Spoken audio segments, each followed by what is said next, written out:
Hi everybody, thanks for joining me today. Thank you so much for liking and subscribing. I'm really grateful for your support. I wanted to show a fun necklace idea today on using Czech Class SuperDuo beads, 11 glass seed beads, and I'll be using Bead 49 wire, #1 crimp, a 3mm crimp cover, and a 3 or 4mm wire guard or protector. And it's a fun idea. You can use it for different colors and different pendants. It's just a neat tutorial on how to use SuperDuos to create a necklace. Let's have fun crafting. So I'll be using a golem pendant that has cutouts or drill holes on each side of the pendant. You can also use this idea for a pendant with a single hole in the center. And the first thing you want to do is cut a long piece of wire. You will be folding this wire over and doubling it basically when you cut it. And you want it to be the length of the necklace that you want going around your neck. So if you're looking for like a 24-inch long necklace, basically you want to cut 24 inches, double that with your wire. And you want to have one long piece of wire.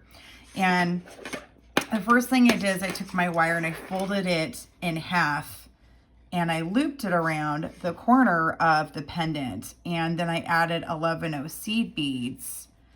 And you want to have enough to go all the way through the drill hole of the pendant and around it to kind of basically create a bail with your seed beads. And for my preference, I don't want to have too many so it's not too long. You just want to have enough to go up and around your pendant to have it moves around, you know, basically as you wear as a necklace, but it isn't like all the way up to here and then you're beading, unless that's the look that you're going for. I just wanted to have enough to kind of sit comfortably around the pendant and support it. Then the next thing I did is I added a SuperDuo bead. And you want to have the wire go through each side of the bead. So again, you have your wire kind of curved around the pendant. You have your 11 seed beads for the bail formation around it. And then you're going to add a SuperDuo bead with the wires going through each side of the bead. And then each bead will be separated by an 11 seed bead. So you'll add an 11 seed bead on each wire. And then you'll add another SuperDuo bead and another set of seed beads. So you'll have your wire going through your beads like this. So you'll have a piece of wire going through each side of the bead. And you just want to keep repeating this pattern until you've reached your desired length. And as you're going, you want to gently push your beads down towards the pendant as you're working. The more beads you use, the more difficult it is to push them down. So you want to do that as you're working. That way they get established and they stay put. Also, you want to make sure you don't have any wire gaps from the seed beads going around the pendant. So you just want to make sure they're on there nice and tight, forming a loop around your pendant, and then bring your SuperDuos down to meet it. And again, as you're going, you just want to bring the beads down, pull your wires through nice and tight, and sometimes as you're working, you'll see that wire gap come back through. So you just want to pull your wires, whichever side is kind of lagging a little bit more, make sure they're tight, and then just keep pulling down your duo beads.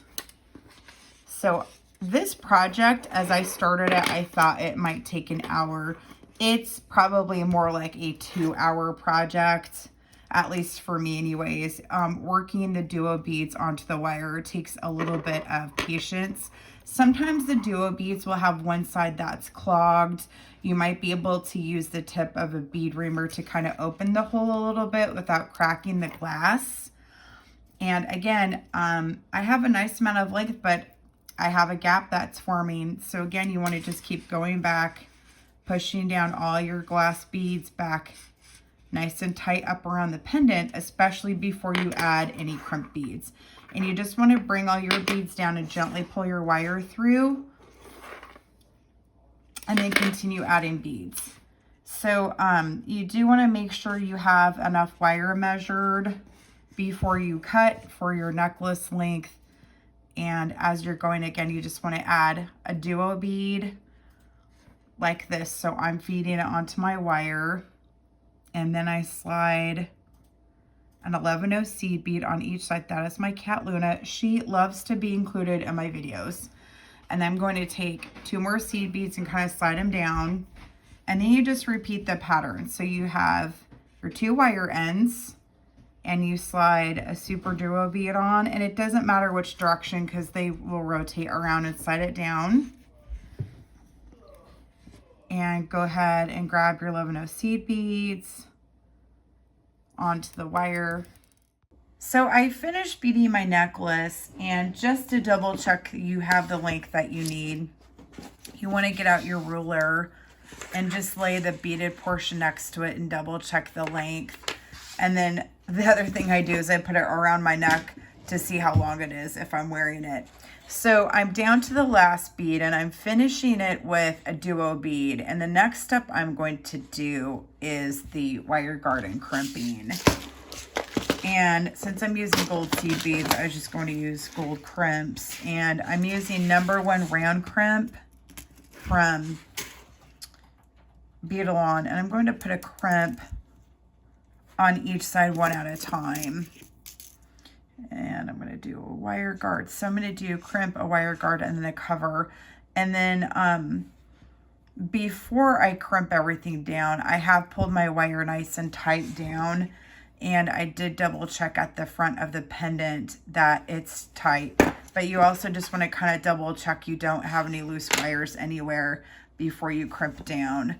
And you just want to kind of pull your wire up with your crimp there. And you also want to have a small gap between the base of your wire guards and the top of your crimp. That way the crimping tool can fit in there, and also your crimp cover can go around. And you don't want it to be too tight either, because you want to have the beads not like kind of compete with space and stack up on each other. You want your necklace to lay flat. So you do want to make sure it's tight to hold everything in place, but not too tight. Otherwise, it will be too stiff and it will kind of curl up like this. So before you crimp everything down, you just want to make sure that everything is tight enough to hold your beads in place, but it also has a little bit of room to kind of navigate around, and you can also get your tool in here. So I'm going to bend this wire out of the way and crimp my crimpy down there and trim off the excess wire from the base of the crimp without accidentally crimping off the other wire here.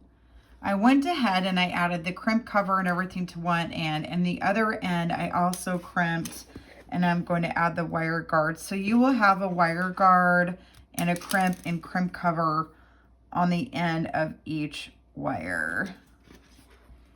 And sometimes it's a little tricky. You have to push the one other wire guard out of the way to get your crimp cover around the other crimp, like so, and then crimp down.